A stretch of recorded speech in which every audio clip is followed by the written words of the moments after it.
Welcome to the Tech Egg. Don't get scrambled. Enjoy the video. In this video, I will show how to fill out a disability application step by step.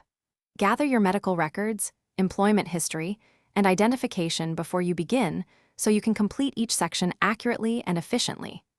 I will walk you through the key sections, explain common pitfalls, and offer tips on how to clearly describe limitations.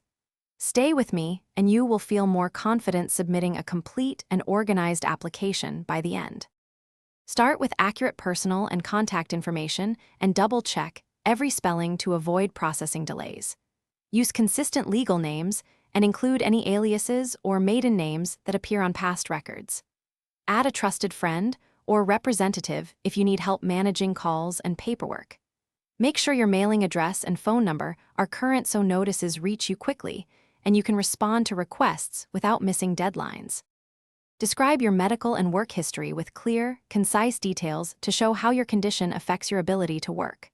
List past jobs, duties, and dates, then match limitations to specific tasks you can no longer perform.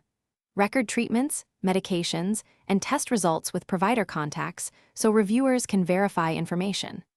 Honest, organized answers help reduce follow-up requests and speed decision time, so take your time and be thorough. Thanks for watching. Consider subscribing if I helped unscramble your problems.